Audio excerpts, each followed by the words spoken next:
Hello everyone, welcome to sleepy classes. कैसे हैं आप लोग? होपफुली अच्छे होंगे। तो आज हम लोग अपनी घटना चक्र के सीरीज में देखेंगे इन्वायरमेंट के कुछ क्वेश्चंस। तो आपको क्या करना है, वीडियो को पॉज करना है, पहले क्वेश्चन को अटेम्प्ट करना है और जो है फिर आपको इसका सोल्यूशन देखना है। ठीक है, तो चलिए करते हैं स्टार्ट। पहला क्वेश्चन है आपका, if you want to see gharials in their natural habitat, which one of the following is the best place to visit. आप घड़ियाल्स के बारे में जानते हैं, अगर आपको उनके नेचुरल हैबिटेट में उनको ऑब्जर्व करना है तो आपको कहाँ पर इंडिया में, किस पार्ट में, जो भी आपके ऑप्शंस दिए हुए हैं वो आपको देखने को मिलेंगे। ठीक है, तो आपका पहला ऑप्शन है भीतरकनिका मैंग्रोव्स। आपको पता है ये कहाँ है, ईस्टर्न कोस्ट के पास है। अगर आप बात करें चंबल रिवर, तो आपको बहुत फेमस रिवर है ये। उसके बाद तीसरा है पुलिकैट लेक और डी है दीपोर बिल। तो आपको बताना है सही ऑप्शन क्या है, कहाँ पर आपको घड़ियाल जो है वो नेचुरल हैबिटेट में देखने को मिलेंगे। तो इसका सही आंसर है चंबल रिवर। ठीक है, अब इसके बारे में थोड़ा सा देखिए। अगर क्रोकोडिलियंस की बात करें तो इंडिया में 3 स्पीसीज ऑफ क्रोकोडिलियंस जो है वो पाए जाते हैं। आपको पहला है जो घड़ियाल, जो सबसे फेमस है। ये कहाँ, इसका अगर आप IUCN जो कि international union for conservation of nature, ये एक रेड बुक जो है वो पब्लिश करता है, जिसमें जो है डिफरेंट स्पीसीज़ का उसमें बताया जाता है कि उनका जो है जो पॉपुलेशन है वो किस लेवल पे है, वल्नरेबल है, वो एंडेंजर्ड है, क्रिटिकली इंडेंजर्ड है। ठीक है, थ्रेटेंड स्पीसीज़ का बेसिकली वो एक डेटा बुक है। तो वहाँ पर अगर आप उसके हिसाब से देखेंगे तो जो इसका IUCN स्टेटस है, रेड बुक डेटा स्टेटस है, वो क्रिटिकली इंडेंजर्ड है। ठीक है, तो इस चीज़ को आप ध्यान रखें, आपसे इस पर भी वेस्ट क्वेश्चन पूछा सकता है। दूसरा क्या है, दैट इज मगर क्रोकोडाइल। इसका IUCN जो है ये वल्नरेबल है। और सॉल्ट वाटर क्रोकोडाइल आप जानते हैं, ये बहुत फेमस है, ये चिल्का लेक में जो है देखने को मिलते हैं। इनका जो है IUCN स्टेटस जो है वो लीस्ट कंसर्न है। ठीक है, अब घड़ियाल जो है वो आप देखा आपने चंबल रिवर में, इसके अलावा गंगा के कुछ और ट्रिब्यूटरीज भी हैं, वहाँ पर भी ये देखने को मिलते हैं, जैसे रामगंगा हुआ। ठीक है, तो इस जगह दो तीन जगह जो है ये नेचुरल हैबिटेट में पाए जाते हैं। चलिए बढ़ते हैं next question. Which one of the following is associated with the issue of control and phasing out of the use of ozone depleting substances?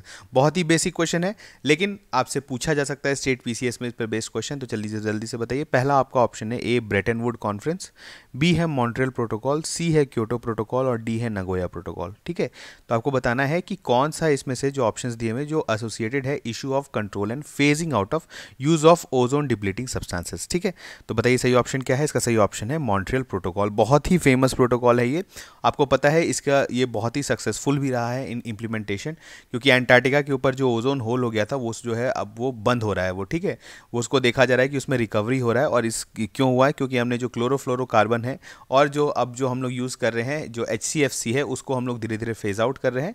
और आपको पता है इसमें एक बहुत ही बड़ा जो है एक जो आप बोल सकते हैं अमेंडमेंट आया था, किगाली अमेंडमेंट, आपको पता है, जिसमें हम लोग हाइड्रोफ्लोरोकार्बन जो HFC जो हम लोग यूज़ कर रहे थे in place of CFC chlorofluorocarbon, वो था क्या कि वो ओजोन डिप्लीटिंग सब्सटेंस नहीं था, लेकिन वो बहुत ही ज़्यादा पोटेंशियल वाला ग्रीन हाउस गैस था। तो उसमें बात हुई कि HFC हम लोग जो रिप्लेस CFC को रिप्लेस करके HFC जो यूज़ कर रहे हैं, अब हम लोग को उसको भी फेज आउट करना पड़ेगा, क्योंकि वो ग्रीन हाउस गैस के जैसा, भले वो ओजोन डिप्लीट नहीं कर रहा हो, लेकिन वो जो है आपका ग्रीन हाउस गैस जैसा एक्ट कर रहा है। तो एक किगाली आप बोल सकते हैं अमेंडमेंट जो है वो मॉन्ट्रियल प्रोटोकॉल में आया था। तो इस चीज़ का, इस पे बेस आपसे क्वेश्चन पूछा सकता है। इसके बारे में देखिए it is an international treaty design to protect the ozone layer by phasing out the production of numerous substances that are responsible for ozone depletion. ठीक है, ODS बोलते हैं इसको, ओजोन डिप्लीटिंग सब्सटेंसेस। आपको बताना है क्या, जैसे क्लोरोफ्लोरोकार्बन है, ठीक है, और भी बहुत सारे जितने भी हैलॉन्स होते हैं, ठीक है, बहुत डिफरेंट टाइप ऑफ हैलॉन्स होते हैं, सारे जो है वो आपके ओजोन डिप्लीटिंग सब्सटेंसेस होते हैं, बिल्कुल, क्योंकि ये जाते हैं।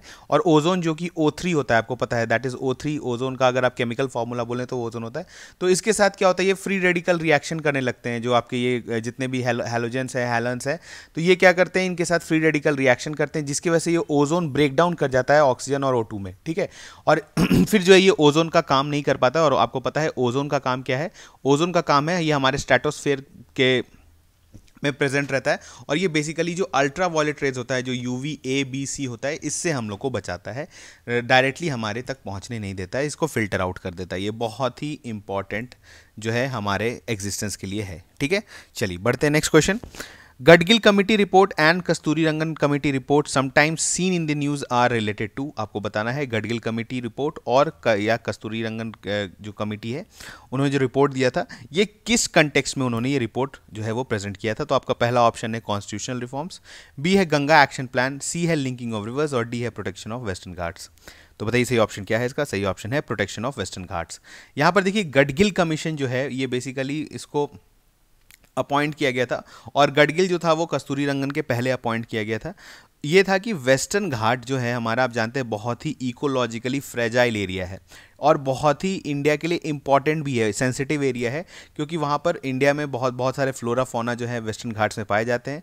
और उसके वजह से जो है आप बोल सकते हैं उस रीजन में जैसे रिवर्स भी जो ओरिजिनेट करते हैं वो भी बहुत, मतलब वहाँ, क्योंकि आपको पता है साउथ में जितने भी रिवर्स जाते हैं वो मैक्सिमम जो है वेस्टर्न घाट से ओरिजिनेट होते हैं। और वेस्टर्न घाट का जो है प्रॉपर आप बोल सकते हैं कंजर्वेशन इसलिए ज़रूरी है क्योंकि रिवर्स भी वहाँ से निकलते हैं, प्लस फ्लोरा फौनास बहुत इंपॉर्टेंट जो है जो कंट्री के लिए वो वहाँ पर मिलते हैं। अब यहाँ पर होता क्या है कि क्योंकि वहाँ पे धीरे धीरे इंडस्ट्रियलाइजेशन हो रहा है, पॉपुलेशन एक्सपैंड हो रहा है, तो फॉरेस्ट कट रहे हैं, तो एक बात उठा था कि जो वेस्टर्न घाट को प्रोटेक्शन के लिए उसको इको सेंसिटिव एरिया जो है उसमें डिफाइन किया जाए। अब इको सेंसिटिव एरिया हम लोग किसी दूसरे चैप्टर में, किसी दूसरे लेक्चर में देखेंगे। वहाँ पर क्या है कि बेसिकली आपका जो इन्वायरमेंट प्रोटेक्शन एक्ट है उसके अंदर कुछ ESA, जिसको इको सेंसिटिव एरिया बोलते हैं, वो डिक्लेयर किया जा सकता है। तो अब बात हो रहा था कि वेस्टर्न घाट का कितना ज़्यादा एरिया को जो है ESA डिक्लेयर किया जाए। तो सबसे पहले जब गडगिल कमीशन जब आया था, उन्होंने जो रिपोर्ट दिया उसमें कहा गया कि मैक्सिमम एरिया जो है वेस्टर्न घाट का उसको इको सेंसिटिव एरिया में डिक्लेयर कर दिया जाए। लेकिन फिर आपको है ऑब्वियसली इसमें क्योंकि डेवलपमेंट भी होना है वहाँ पे, तो इसके बाद गवर्नमेंट ने एक दूसरा कमेटी जो कि कस्तूरी रंगन रिपोर्ट, जो कि मतलब कस्तूरी रंगन कमेटी थी, इन्होंने जो रिपोर्ट दिया इनके अनुसार था कि 37% एरिया जो है वो जो है आपको ESA डिक्लेयर करना चाहिए। ठीक है, तो ये दोनों कमेटी था रिगार्डिंग टू आपका प्रोटेक्शन ऑफ वेस्टर्न घाट। ठीक है, चलिए बढ़ते हैं next question. In which one of the following state is Pakhui wild life sanctuary located. ठीक है, पखुई, देखिए पखुई जो है, आप अगर आपने नहीं सुना होगा तो ये रीजनल नेम है। आपको हिंट दे देते हैं कि यहाँ इसका दूसरा नाम भी हो सकता है, लेकिन ये वहाँ इसको रीजनली पखुई बोला जाता है। तो Pakhui wild life sanctuary located कहाँ पर है? आपका ऑप्शन ए है अरुणाचल प्रदेश, बी है मणिपुर, सी है मेघालय और डी है नागालैंड। तो आपको बताना है सही ऑप्शन क्या है। इसका सही ऑप्शन है अरुणाचल प्रदेश। देखिए इसका नाम पाके भी है, ठीक है, इसका ध्यान रखिए, इसका नाम पाके भी है और इसको जो है लोकली पखुई भी बोलते हैं। ये वाइल्ड लाइफ सेंचुरीज के साथ जो है ये एक टाइगर रिजर्व भी है। यहाँ पर आपको जो है हमारा जो फेमस टाइगर स्पीसीज है हमारे इंडिया का, वो भी यहाँ पर देखने को मिलता है। ठीक है, तो ये बहुत ही इंपॉर्टेंट क्वेश्चन था, बेसिकली फैक्चुअल क्वेश्चन है। अगर आपको पता है तो पता है, नहीं पता है तो नहीं पता है। इसी कारण आप जो है थोड़े से इंपॉर्टेंट टाइगर रिजर्व खास करके जो न्यूज़ में रहते हैं वो आप जरूर देखते रहें। ठीक है, चलिए लास्ट क्वेश्चन है, why is there a great concern about the micro beads that are released into the environment. Micro beads आपको पता है, आगे हम लोग देखेंगे कि क्या होता है। तो अगर जो माइक्रो बीड्स का कंसर्न है वो किस कारण से है, सबसे ग्रेटेस्ट कंसर्न क्या है? सबसे पहले they are considered harmful to marine ecosystem.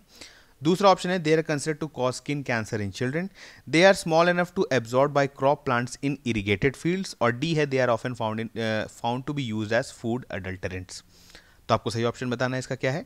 इसका सही ऑप्शन है they are considered harmful for marine ecosystem. अगर आपने देखा होगा, आपने बहुत सारे जो फेशियल स्क्रब्स आते हैं, ठीक है, उसमें एक आपने देखा होगा स्क्रब्स जो होते हैं उसमें ये माइक्रो बीड्स यूज़ होते हैं, और भी बहुत सारे लोशंस हैं उसमें यूज़ होते हैं।